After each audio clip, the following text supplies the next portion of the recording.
back to Speaking with Confidence, the podcast that helps you build the soft skills that lead to real results. Communication, storytelling, public speaking, and showing up with confidence in every conversation that counts. I'm Tim Newman, a recovering college professor turned communication coach, and I'm thrilled to guide you on a journey to becoming a powerful communicator. Today's guest is Danielle Droitsch. She's an executive and leadership coach empowering high-achieving professionals to discover their superpowers, love their work, lead confidently, and achieve the well-being they deserve. She believes it's possible to love your career, yet many remain disengaged. 9 years ago, as a senior leader at a nonprofit, Danielle experienced burnout. Overcoming this transformed her approach to work. Since then, she has helped hundreds regain confidence in their careers, often misled by myths about career success. Her mission is to help people uncover their secret sauce to feeling successful and energized at work. Danielle develops strategic plans with clients to transform careers into fulfilling, purposeful experiences while prioritizing well-being. Danielle, welcome to the show. I'm really excited for this conversation with you today. Me too, Tim. Thank you so much for having me. Oh, no worries. You know, we have a lot in common. You know, we were both in our careers for a long time.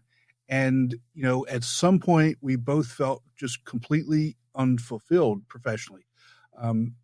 What was that like for you, and how did you figure it out to get where you are today? Yeah. So it's really a good question to ask, like, what was I feeling? Because it was now almost a decade ago. I mean, it was going on for a couple of years. Mm-hmm. I mean, I finally pulled the trigger and did some things 10 years ago.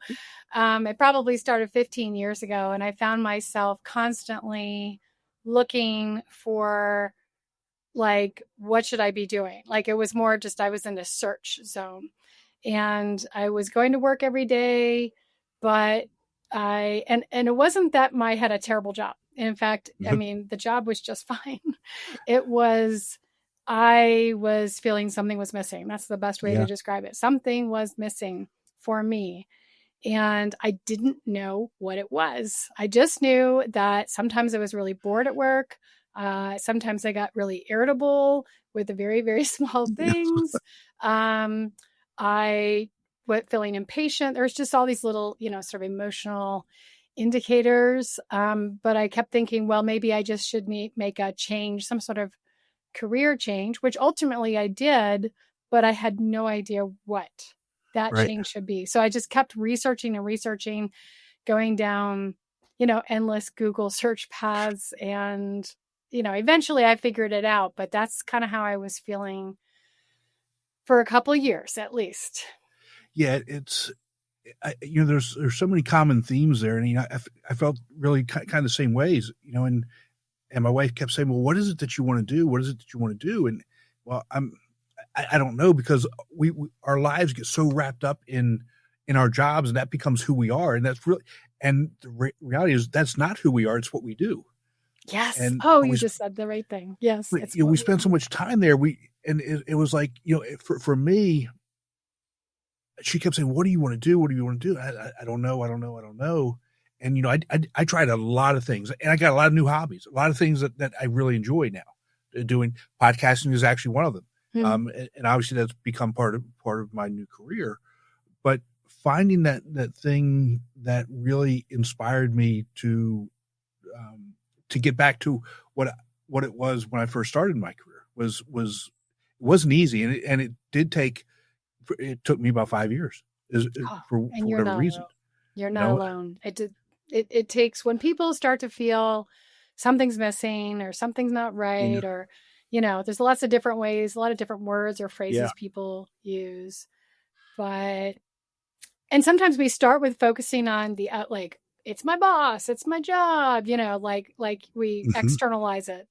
But then you kind of eventually figure out, wait, I kind of fixed that thing and it still didn't get better, whatever it is. So you start to realize that it's something about you. It's nothing wrong with you, but it's within you. The answer is within you. And hearing you talk a little bit about your experience, Tim, makes me realize, you know, at the end of the day, sure, what we do every day does matter. I mean, it's kind of what our lives are, but it's not who you are. Your job is not who you are. So it really begins with this question: who are you?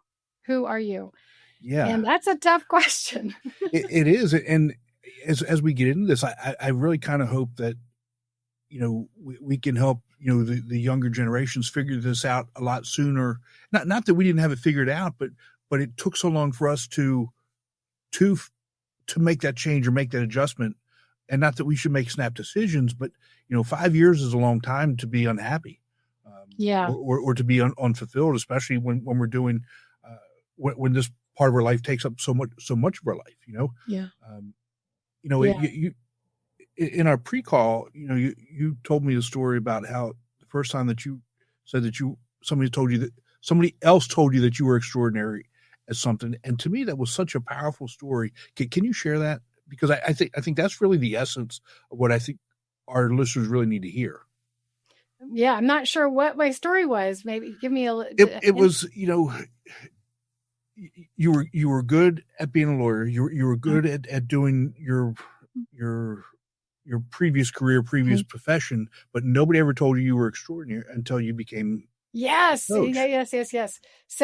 So I've been trained as an environmental lawyer. So, working on the protection of our environment, and have been doing that in the policy space and the legal space for many decades. And I'd always had looked at myself as good at it, maybe really good, but, the accolades, I didn't really get sort of, wow, you're amazing at this. Like, never heard that.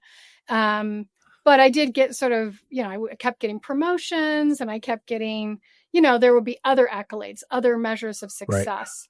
Right. Like I might get published somewhere, invited to a conference. So that's sort of how I was sort of rolling for a really long time. But I never heard these words. And then, fast forward through my entire transition, and I became, executive coach, and where I'm coaching leaders and professionals to sort of help them be successful in their roles. And that's in a one-to-one setting. It's not in front of a whole bunch of people. It's just really asking powerful questions and helping people sort of discover for themselves what the answer is for them. And I had done my training, but I was receiving from my clients these reactions of just like, effusive, like, wow, you're so good at what you do. And they were, through a coaching session would have these like big, ahas, and, I can't believe I figured this out, and thank you so much for your help. But I was getting those again and again. And I was like, I really never got that feedback as a lawyer. Maybe I'd get a pat on the back or good job on that presentation, but never this sort of, so it kind of made me realize that, like, it took me a little while to kind of figure this all out, that I had been doing what I was good at, but not where I was strong. And that's a big thing I do with my own clients today, is helping people figure out where they're strong, which goes back to that question you and I just talked about, like, who are you? For me, who I am is, it's not, I'm a coach. I mean, yes, I do coach. Coaching is part of what I do. You're a podcaster, it's part of what you do. But who I am is someone who helps other people reach their full potential.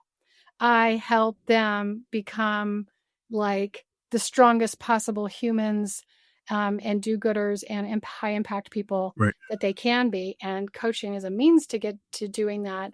But I did not identify myself as someone who helps someone else reach their full potential until really in the last 10 years of my career. And I would never have told you that that's what I was going to do with my career. Right. So. And it's my guess is that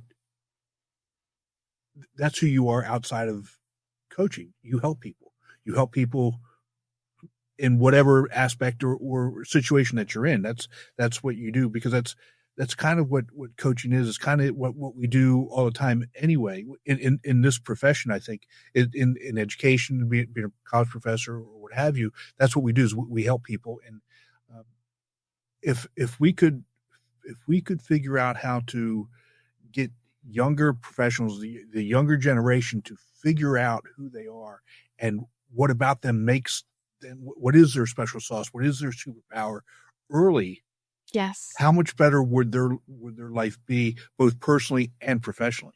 Oh, just such an important question. Today, today, April 30th, when we actually are recording this, a major study came out from the Gallup Corporation, but also it's not really it's from a whole bunch of universities together, but it's one of the largest studies on human flourishing, this idea of flourishing. Flourishing isn't the same thing as happiness. Flourishing is really the aspect of doing well in multiple areas of your life. And the study came out, and one of the more interesting findings from the study is that young people age 18 to 29 are sinking in terms of human flourishing. It's a sort of a new aspect of the study, and there's of course lots of theories about why that is. But our young people, typically when you're young, I mean, the old studies or the prior studies, the young people were high, they were flourishing, and then there'd be a sink in their 20s and 30s and maybe 40s, and then it would go back up in your 50s. And this is just a typical sort of right. But unfortunately, what they're seeing is that that's actually dissipating to an extent, and so young people, when they should be flourishing, are not flourishing. That's really interesting, because I didn't expect that at all. Especially when we look at well-being, and you that's really what you do is well-being of the whole person. Up till about maybe 5 or 10 years ago, well-being just really meant our physical well-being. Yes. Now, it's really kind of expanded into our emotional and mental well-being, which I think is great and long overdue. And I think we need more resources and help in that area. But when you look at it from what you just said, the younger generation, they have so much more than we ever did. And to be unhappy or unfulfilled, that to me is just, it's like a gut punch, because I mean, when you describe that, to me, it's a normal life cycle, right? You're young, you have a good time, you get into your career, you get married, you have kids, and life becomes life, right? Yeah. And then your kids, you figure it out a little bit, your kids get older, and then you're on to the second or third phase of your life. That's just kind of what happens.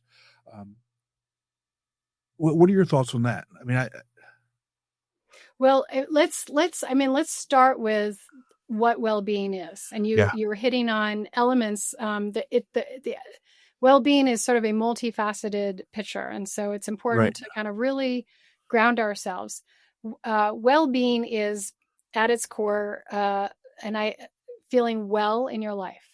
It's a little different than happiness, although connected. So feeling well in multiple areas of your life. So what does that look like? It is feeling well in your relationships.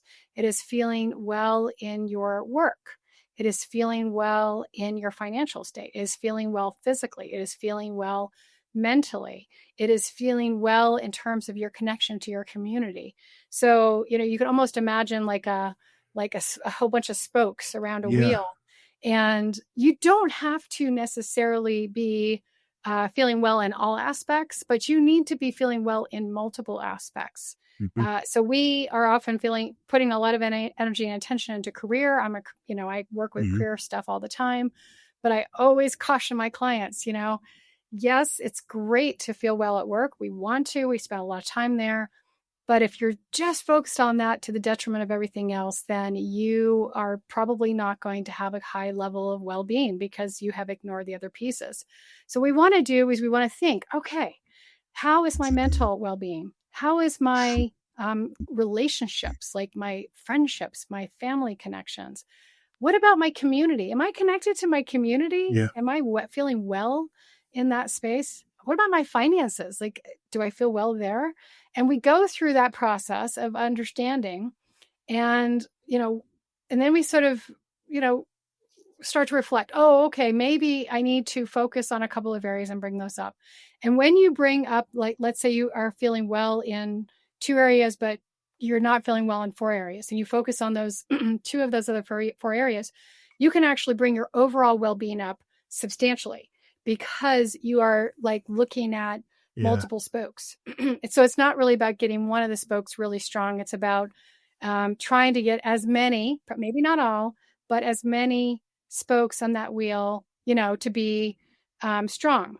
But the problem is that I wonder if we are, encouraging our kids to focus a little bit too much in one area. For example, there is a lot of pressure on kids with respect to grades and, their scores, and there's a lot of pressure on kids, young people in particular, on the career. And, I get it. Like, I don't think it's as easy for younger people to find work today as it was when this is 30 some years ago that I was looking for my first job. But that said, housing prices have gone up. There's lots of different factors that are driving this. It's really hard to just, pay your rent. And yet this very, very serious focus on career and good jobs and well-paying jobs, I think has taken away from the other spokes on the wheel. Yes. Another factor is being disconnected because, we are so connected to phones and we do connect. I mean, people are connected, but, the well-being scientists would say, sitting on your phone and connecting with someone on a phone through maybe chatting, texting or whatever is not the same connection as sitting down and having, going for a walk or sitting down and having a coffee. And so we've become this very virtual society. And of course, COVID didn't make it any easier. But if we take the time to step back and look at those different areas and nurture those, and I'm talking to young people, but I'm talking to everyone here, then this feeling of like being disconnected and unhappy or not flourishing or whatever it may be, you actually have a pretty strong impact or influence on your overall well-being, more so than you know. But it is about sort of pushing the lever and actually taking action in those spaces. And it may not look like how you've been living your life. So that's a little bit of the introduction to what it means to invest in human flourishing. Yeah, you talk about connection. It's funny that we're disconnected, even though we are so connected. Yes, I know. It's like an oxymoron. There's I read a study recently for a podcast that I'm getting ready to do about the chemicals that are released in our brain when we get a text message, where we get that bing or whatever it is. What happens when you're talking to somebody and their phone goes off and they stop listening and they focus on the phone. Yeah. And what they're saying is that has kind of changed our chemistry. The chemical that's released in our brains when that happens, it's the same chemical as feeling pain. Feeling pain. So like if you're talking to me and I all of a sudden get a text message and I stop listening and look at that, you get the chemical reaction of pain. Oh, and then you might get that little and I get the endorphin. Yeah, exactly. And it's funny how that works and how it's actually come to that. When we grew up, if we didn't pay attention to somebody listening, that was considered rude. Yes. And now it's just accepted and we just move on. And, I think when you look at well-being and you look at how this really wraps into the idea of confidence and powerful communication, how can we have confidence if we don't have some of those other things? If we're only feeling good in maybe one or two areas, how can we have confidence to be able to go out and communicate if we're so worried about our finances, if we're so worried about our careers, if we're so worried about other things, we can't actually even, open ourselves up to having good interactions and communication. Yeah. Yeah. So many, I mean, so much rich material and everything you just said. I mean, I would just gonna start with the human connection piece. Yeah. And in fact, some of the researchers who were analyzing this study's output from, revealing that young people are not flourishing in the way they have in the past, theorized that it was because while we're connected more than ever, we're really disconnected. Yeah. And so if there's one thing that we could do to start to flourish more as human beings, and yes, I agree, Tim, it is connected to confidence, and I'll get to that. It would be to turn off the phone, put the phone away, and spend time with other human beings that you love and you admire and you care about. Like, not necessarily, I'm not talking about any human being. Pick the people you want to be with, Right. and spend real time with them away from the phone. I just got back. I'm based in Utah, in Salt Lake City, but our family spends a lot of time in southern Utah exploring the amazing So nice desert so forest nice landscapes. And it's beautiful. And we had 4 days and 3 nights in a very remote part of southern Utah that a lot of people don't hit, but it's called Capitol Reef National Park. It's one of the parks. And we just got a cabin, and it was just me and my husband and my daughter. And I did turn off my phone and my computer, and we went hiking every day and just found little things to do. And it was unbelievable what that 3 days, or that 4 days and 3 nights did for my psyche, for my mental wellness, for my health, and for my family, and for my connection. I obviously can't do that all the time, but it just hit me how crucial it is that I get off my phone, I get off my computer, get off my email, and be present with my family.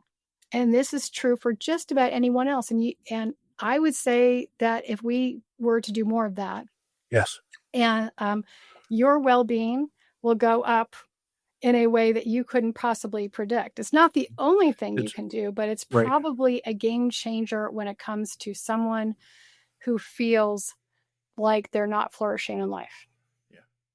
Yeah, you're absolutely right. How was your daughter with turning the phone off? Well, we have this sort of rule that's off. I mean, now it's off. I mean, well, we didn't, in the evenings, we let her have a little bit in the evenings at the hotel room.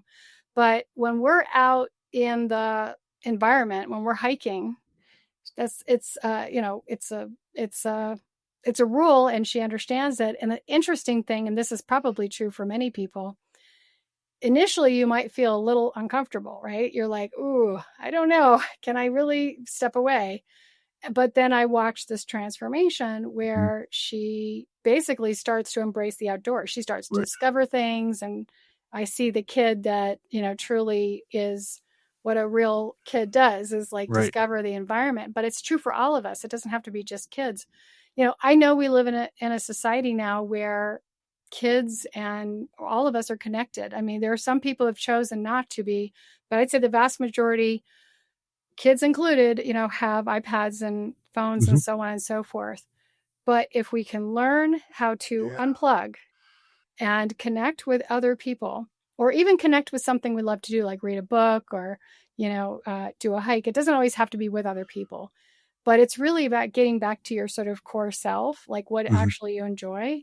You start to actually come home. You're like coming home to who you are as a person.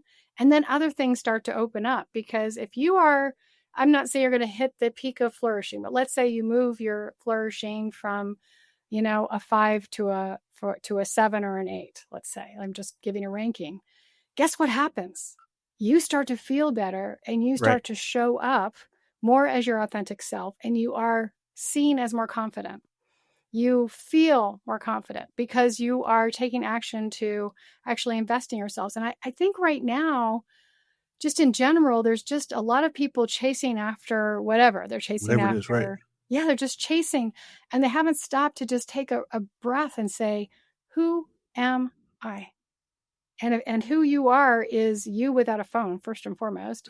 It's you without technology. And so, and the big thing I've learned about parenting, but also coaching is that every single person's different. Mm-hmm. So just because when I go into, the desert of southern Utah and go hiking, I feel like myself, that may not be someone else. Someone else, it might be going to a play in New York City. For someone else, it is sitting on a beach with a book. For someone else, it's, maybe even, going to a conference and meeting a whole bunch of people.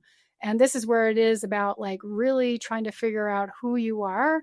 The only real question you need to know is, what makes me feel energized? Right.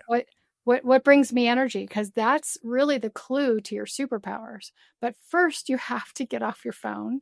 You have to stop chasing after, whatever you're chasing after, and just give yourself some space and growth to like reconnect. And I'll tell you, and I'll shut up here in a second, but when I was going through my like crisis of who I am, I spent a lot of time going out there and volunteering and helping. And I was just really in a frenzied, oh my gosh, I need to reassess everything. But it wasn't until I became really quiet with myself and became sort of stopped working so hard that I was able to discover the coaching. So Right. sometimes you have to relax and you have to kind of like calm down, rest a little bit, and what is meant for you will come your way. But we probably have to, have a deliberate plan to, bring things down a few notches in order to allow that next chapter to open up for us. Yeah, but I think that's so true in really in a lot of the big decisions and major things that go on in life, whether it's searching for a job, whether it's, trying to find a college, whether it's trying to find a significant other. But if you stop forcing those things and start being you, and like you said, take that step back and just let things kind of happen and play out, intentionally, right? I'm not saying just sit around and do nothing, but do things intentionally. That's when things start coming to you. My youngest daughter just changed jobs about 2 months ago, and she was looking for like 6 months. I said, it'll happen. And once it happens, what you're going to find is you're going to get 2 or 3 offers in succession. And she mumbled, "Oh, you don't know." I said, "Okay, but that's what happened." She ended up getting 3 offers within a week. And wow. Yeah.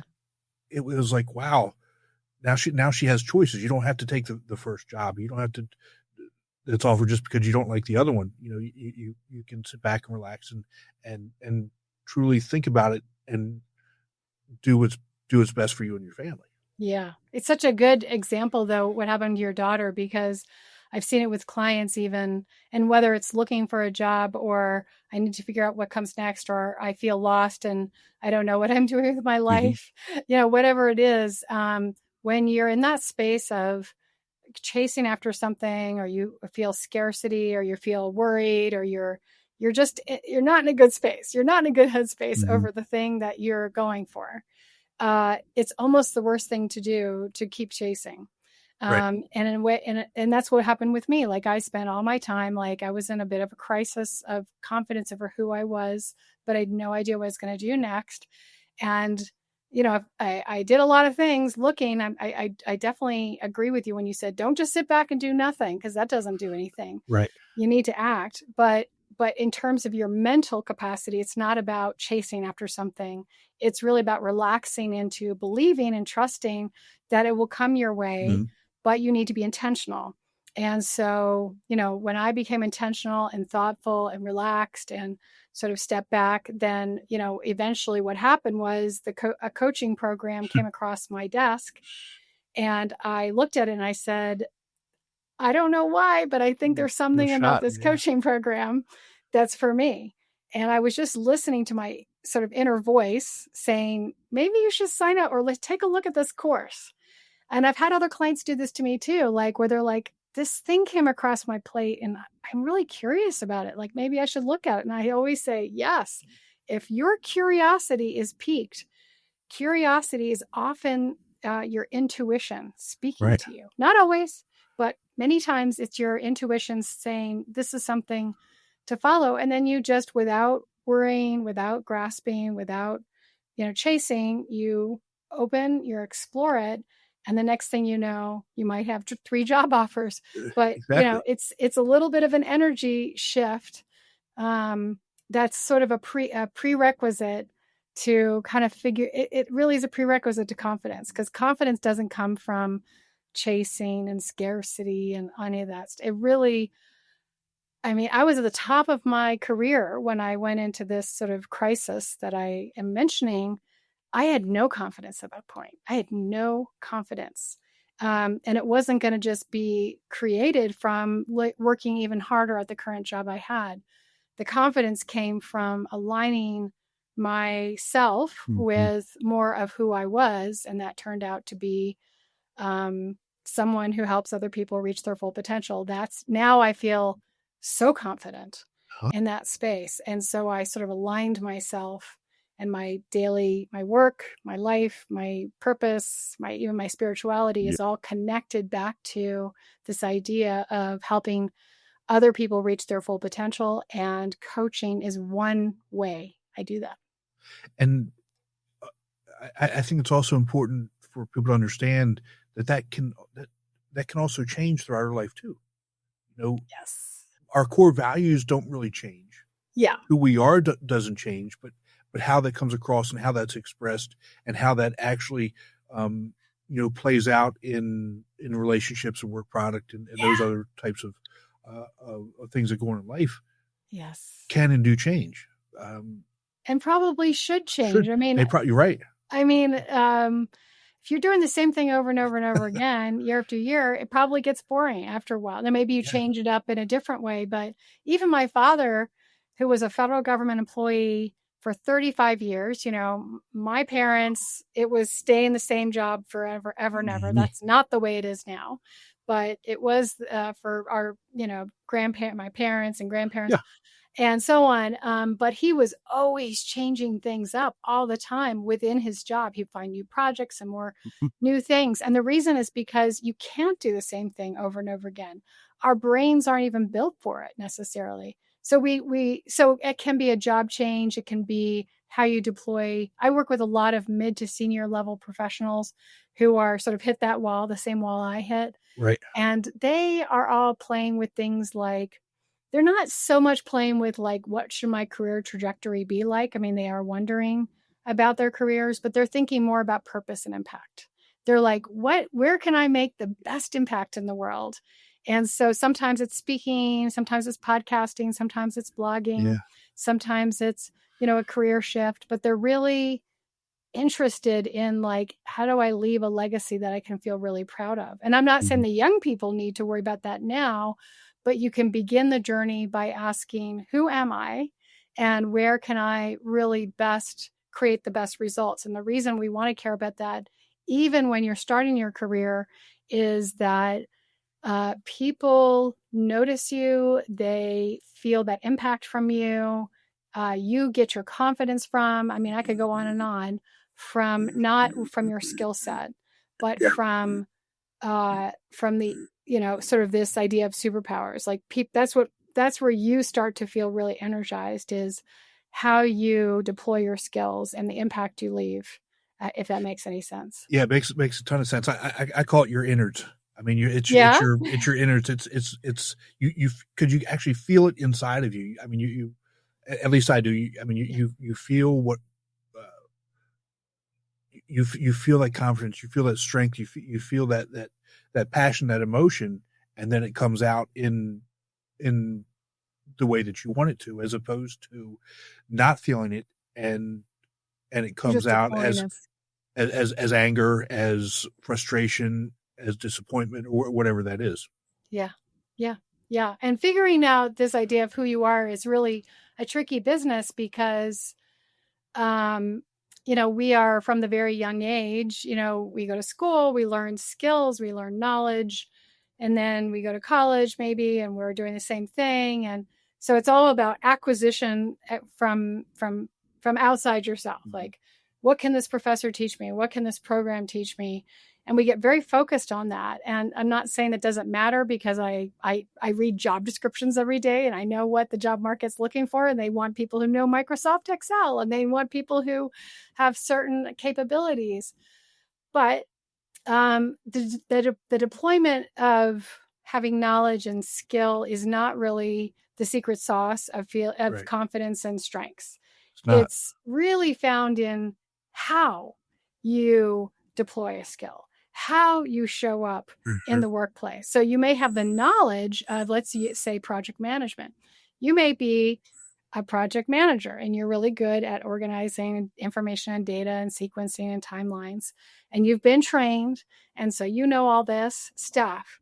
But the secret sauce is probably found in your unique talent that comes to it. And so for one person, it might be you're a really great problem solver as you're pursuing a project management plan. Or it might be you're extremely good at figuring out who should be doing what because you're good at sort of figuring out how talent should be allocated. Or you're just really good at communicating. You're so good at keeping everybody informed about what the project is, why it matters, and why everybody should, stick to their timelines. And you're pretty good at managing people who don't want to be managed. So like those are all these like what we call soft skills that get deployed as you're the skill of project management is still there. It's sort of maybe your core foundation, but the stuff people notice is not in that skill deployment. It's found in these really special ways that you show up in terms of how you deploy it. That's really the secret sauce. So if you're just like a robot mechanically deploying a skill, people probably won't notice you, and you probably won't feel that confident in yourself. But if you start to notice, oh, I'm pretty good at actually bringing a team together and making them feel great about, their progress, then pay attention to that. Right. That is really the stuff that where you feel strong, but guess what? It's what you can lean into to build confidence in how you show up in the workplace. The problem is we often don't pay any attention to these things. We call them soft skills and we think they're unimportant. But once you pay attention to them, I promise you, that's where your confidence starts to grow. You're exactly right. And getting back to what you said earlier, from the education system perspective, so much focus is on grades and test scores, and we never, ever truly talk about soft skills, which to me is obviously it's cool because this is what we do. It's that's where we're failing our students and our young people, and maybe that's why that they're scoring so low on that in that study you referenced, because if you can't communicate your thoughts and your feelings and your knowledge, it doesn't matter what you think, feel, or know. Yeah. It's I agree. We've done a disservice. I mean, certainly you see Gallup and the Strength Finder assessments, and you start to see them in certain companies or in certain universities. But we are mostly sending kids out there thinking that all that really matters are your skills and knowledge, and probably the hard skills. We're really kind of focused on that. And that's perhaps driven by economic needs, cost of housing. I need to make this much money to pay my massive college bills back. Like I'm aware that, there's a dynamic there that has kids feeling a certain pressure, and I get it. And I'm not trying to discount it. And yet, sure, they might make a lot of money and pay back their college, loans and buy the condo, and they have all that. But guess what? They may not feel happy. They might be right. So, maybe, and that's when people come my way. They're like, yeah, I have all this stuff. Like I got this great job. I have 6 figures. I'm doing all these things. And I just didn't think that I would be so unhappy at work. And so young people have the ability early on to see all this before others, have the little added advantage. And it doesn't mean you don't focus on security and stability, but as you're doing it, you are really, really, really aware of your superpowers. You're super aware of how you're strong, the additional value you bring. You figure out who you are, your secret sauce. You have leaned into them in such a way that you build some confidence in yourself. You're connecting with people. They know you, you know yourself. And what happens is that, guess what? Those people grow and they get advanced and they get moved up pretty quickly because those are the managers, those are the leaders, those are the people that actually end up, getting the promotions. So there's value in doing it, but it does take a little extra work. And sometimes it's not something that you're going to find in a classroom. I would say very, very rarely some of that stuff you'll find in the classroom. I think, you may be able to find, the how to figure those things out maybe, but ultimately that's all self-work. That's all. I mean, you've got to put the work into it. You've got to, it goes back to the innards. You've got to want to be able to figure those things out sooner rather than later, because, again, like you said, when you have some of those things figured out, you carry yourself differently. Yes. You look different. You sound different. You're viewed differently. Yep. Yep. And that's one of the reasons why also people are noticed in advance, because they show up different. That's right. So. That's right. Danielle, thank you so much. Where can people find you to work with you? So I am at Time for Wellbeing, and 4 is the number 4. So Time for Wellbeing.com. And you can find me on my website. You can also find me on LinkedIn. I love connecting with anyone on LinkedIn. I have a free training that I'll be sharing through you, Tim. But basically, it's a training on, how to find fulfilling work. What does it really look like? So we'll have that link to you as well. Awesome. And I'll put those links in the show notes for everybody. Thank you so much. Danielle, again, thank you so much for spending some time with us today. I really do appreciate it. Lots of great stuff. And I'm hopeful that,